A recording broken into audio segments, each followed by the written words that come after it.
السلام عليكم. إن الحمد لله نحمده ونصلي على رسوله الكريم. أما بعد فأعوذ بالله من الشيطان الرجيم.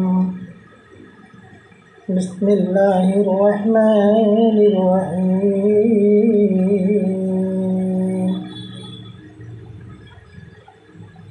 كنتم خير أمة أخرجت للناس تأمرون بالمعروف وتنهون عن المنكر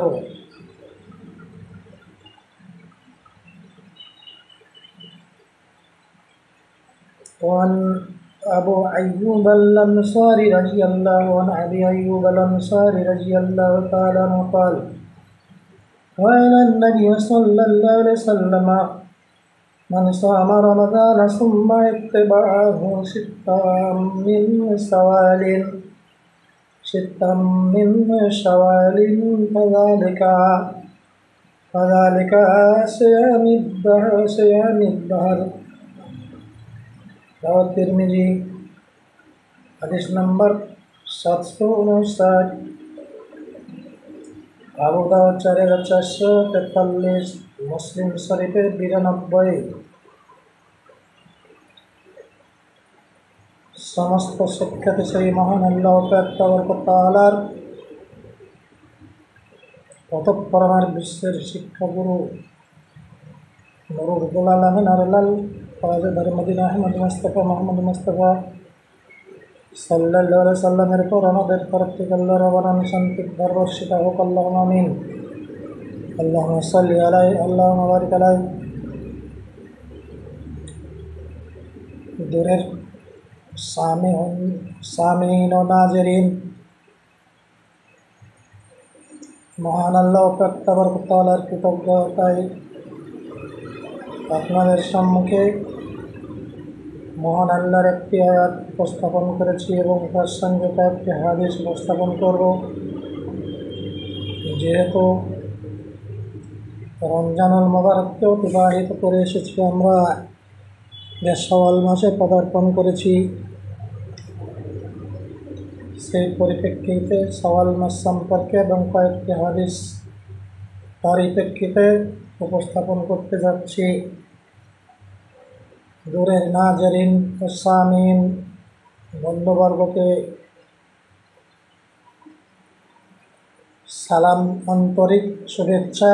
সমস্ত সব কিছু আল্লাহর জন্যই নির্ধারণ করা হয়ে থাকে, দাওয়াতি কাজের জন্যই নিয়ত রাখা উচিত সমস্ত বক্তাগণের। যেহেতু আমি একজন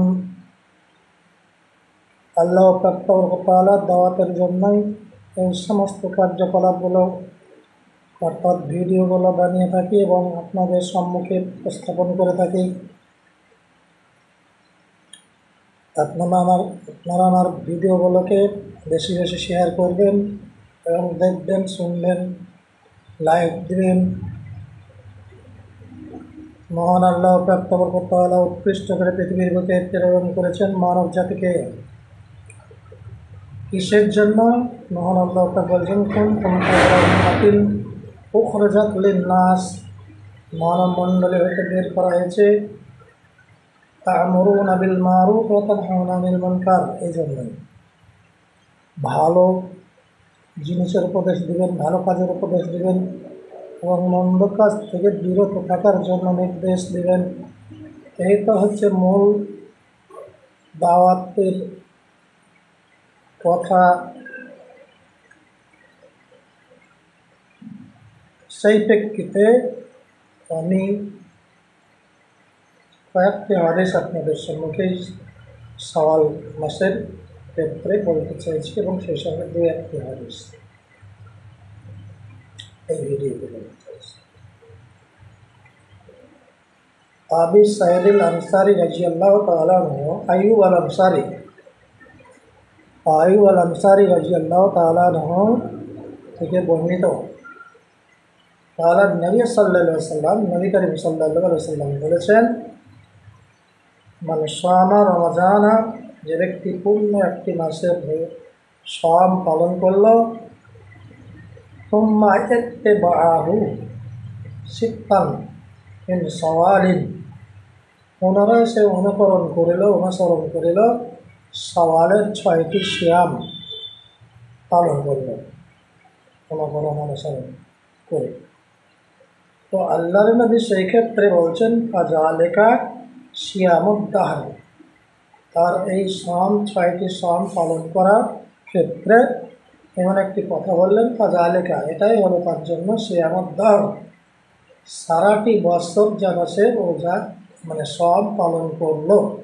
আল্লাহ তাআলা এত ফজিলত, এত কৃতজ্ঞতা মানব মণ্ডলীর জন্য দান করেছেন। সেই মহান আল্লাহ তাআলা বলছেন যে তোমাদের আমি একটি বছরের সমতুল্য শাম পালন করার মতন আমি এই 6টি শামে দিয়ে থাকি ফজিলত।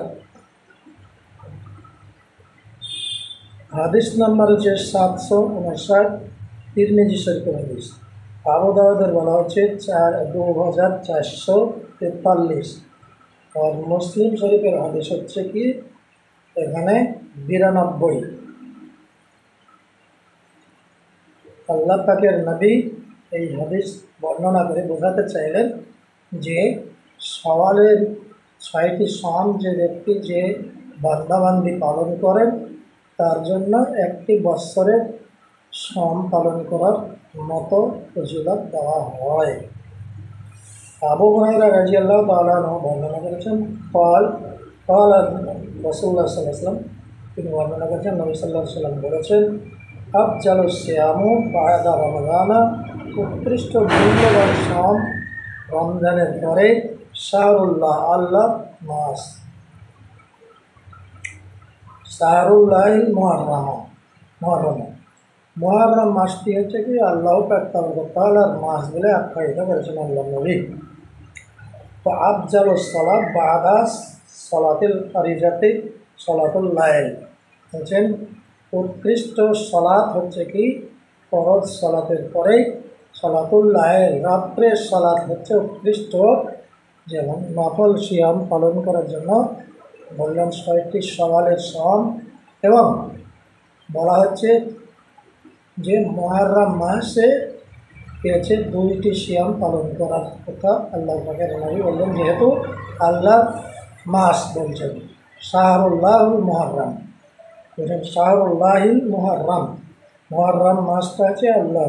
আর আফজালুস সালাত, আর বলছেন উৎকৃষ্ট মূল্যবান সালাত হচ্ছে কি বাদাল ফারিজাতে, ফরজ সালাতের পরে সালাতুল লাইল, রাত্রের সালাত, রাত্রে তাহাজ্জুদের সালাতকে বলা হয়েছে উৎকৃষ্ট মূল্যবান।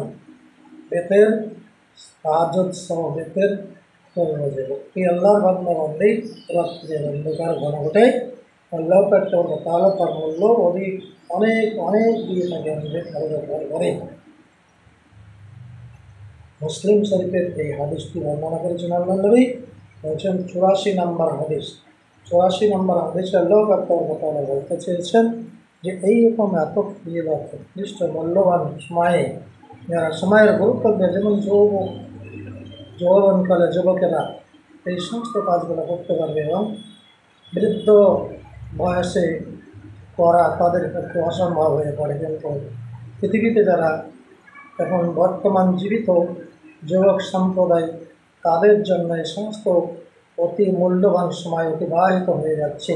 সেই মূল্যবান সময়ের মূল্য দিয়ে তারা এই সমস্ত আমলগুলো করবে, এই আমার হচ্ছে উপদেশ আল্লাহ তাআলা নবীর হাদিস থেকে এটাই বলতে চাইছি।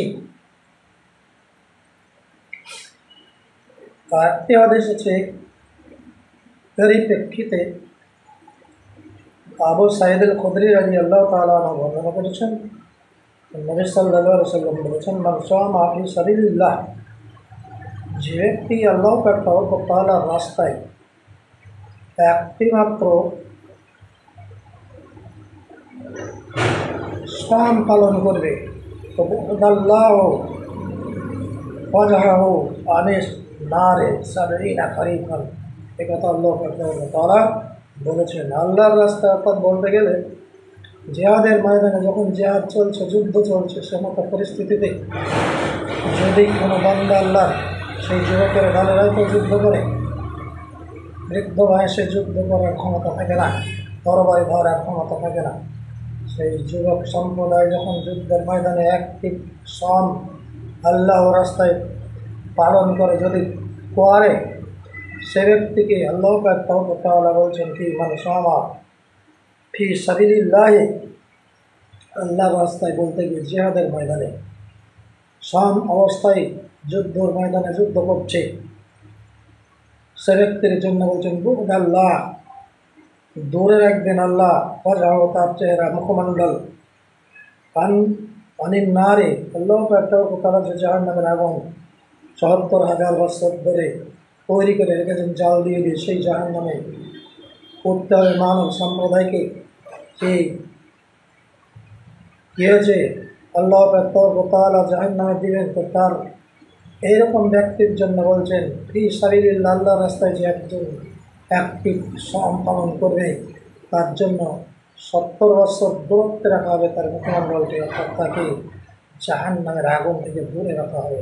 একথা আল্লাহ পাকের নবী ঘোষণা দিয়েছেন। সাবিলিনা খরিফান, বুখারী মুসলিমের হাদিস।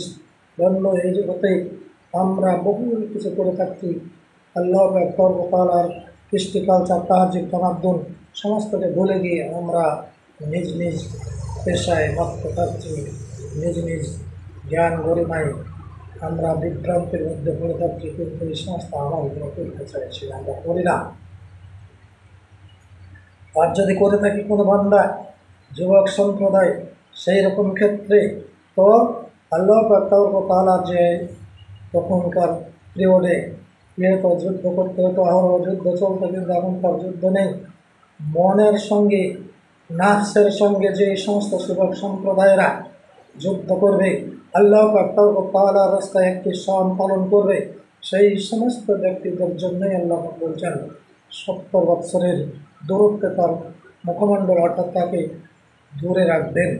একথাই আল্লাহ তাআলার তরফ থেকে আল্লাহ তাআলার নবী বয়ান দিয়েছেন সারা বিশ্বের তিনার উম্মত বর্গের জন্যই। এগুলোই হচ্ছে ভবিষ্যৎবাণী। আরেকটি হাদিস আমি বলতে চাইছি, ইবনে আব্বাস রাদিয়াল্লাহু তাআলা আনহু বলছেন যে কি যে ক্বালা হিনা সামা রাসূলুল্লাহ সাল্লাল্লাহু আলাইহি ওয়াসাল্লাম, নবী করিম সাল্লাল্লাহু আলাইহি ওয়াসাল্লাম মক্কাতে সাম পালন করতেন।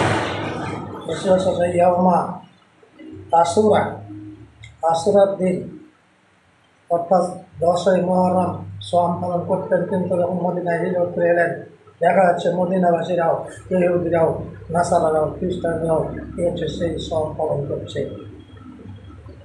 তো আমার দেশে আমি আল্লাহ নবী বললেন তোমরাও সাম পালন করো।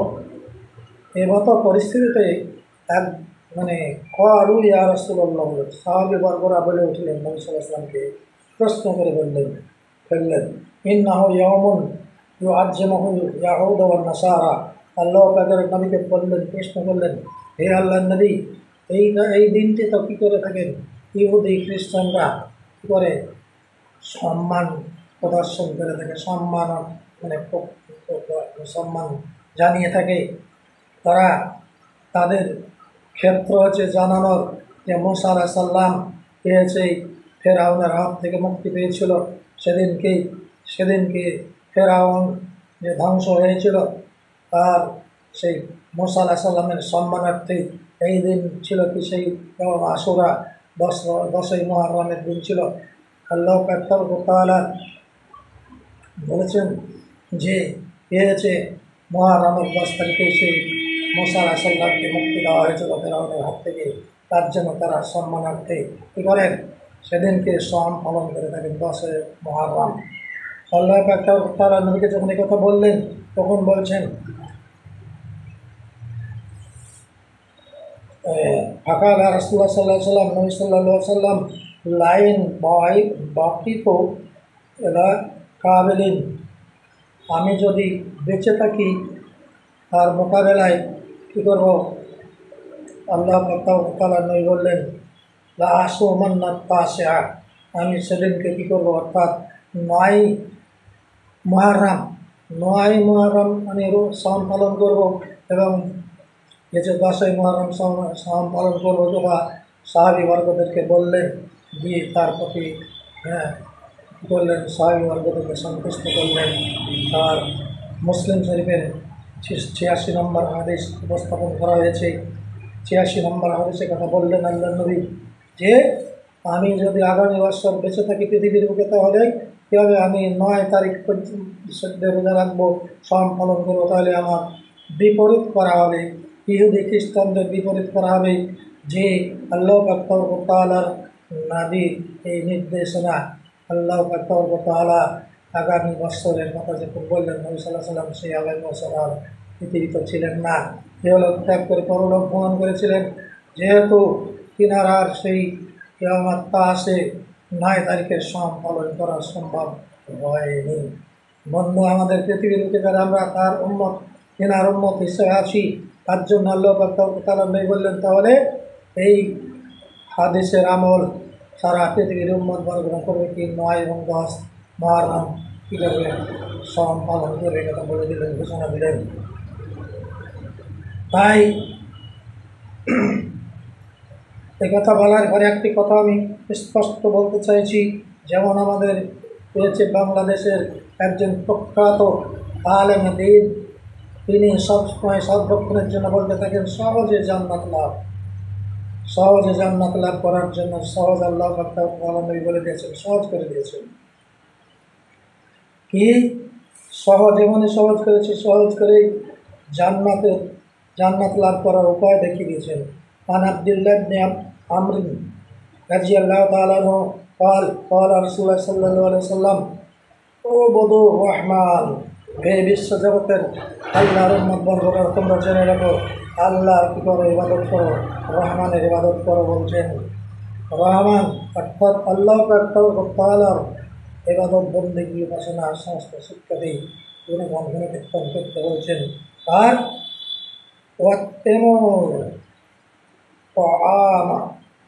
আর খাবার খেতে দেবে, ভক্ষণ করাবে, খাবার খেতে দেবে, কী করবে? ফকির, মিসকিন, দরিদ্র, অসহায় ব্যক্তিদেরকে খেতে দেবে। এটা তো আল্লাহ তাআলার নবীকে দিয়ে বলা করাচ্ছেন আল্লাহ। তো আফসুস সালাম, আর কী করবে? সালাম প্রসারিত করবে, সালাম দিতে থাকবে, একে সালাম দিতে থাকবে। এতে কী হবে? তাদখুলুল জান্নাতা, তোমরা তাতে কী করবে? সহজে জান্নাতে প্রবেশ করবে। হ্যাঁ, সহজে জান্নাত প্রবেশ করবে তোমরা। এই ২-৩টি আমল করতে পারলে সহজ, খুবই সহজ। বলা হচ্ছে আল্লাহ তাআলার ইবাদত করতে হবে, এবং কী করতে হবে? ফকির, মিসকিন, দরিদ্রদেরকে খেতে দিতে হবে, আর সালাম প্রসারিত করতে হবে। সালাম, আসসালামু আলাইকুম, আসসালামু আলাইকুম। তো এই সমস্ত ব্যক্তিরা কী করবে? বসে খেয়েছে, পদার্থকে খাওয়ার পর আবার কী হয়েছে? স্বাচ্ছন্দ্যে তারা কী করবে? সালাম দেওয়ার ফলে, আসসালামু আলাইকুম, আসসালামু আলাইকুম বলার পরে কী হয়েছে? বেশ সালামিন, তাদখুলুল জান্নাতা বেশ সালামিন, তারা কী করবে? স্বাচ্ছন্দ্যে জান্নাতে প্রবেশ করবে। তারা কী করবে? স্বাচ্ছন্দ্যে জান্নাতে প্রবেশ করবে। বন্ধুবর্গ, দূরের নাজরিন ও সামিনরা, সহজ ভাষায় আল্লাহ তাআলা বললেন, এবং সহজে জান্নাত লাভ করা যায় সে সম্পর্কেও বলে দিলেন। এরপরে এমন একটি সময় বলব যে আরাফার ময়দানের সাওম পালন করা সম্পর্কে এত ফজিলত গুরুত্ব দিয়েছেন, কয়েকদিন পরেই হয়তো এই ফজিলতের কথা বা কিছুদিন পরেই বলা হবে, তাই আসলে বলতে হবে সেই হাদিসটিও। কথা বলেই আমি আপনাদের সম্মুখে এই নিয়ম কানুনগুলো উপস্থাপন করার ফলে, হাদিসের কথাগুলো বলার ফলে, আমি আমার আজকের ভিডিও সম্পূর্ণ করতে চাইছি, এবং সংক্ষিপ্ত আকারে সম্পন্ন করছি। দূরের নাজেরিন ও সামিঈনদের জন্য সালাম, আসসালামু আলাইকুম ওয়া রাহমাতুল্লাহি ওয়া বারাকাতুহু।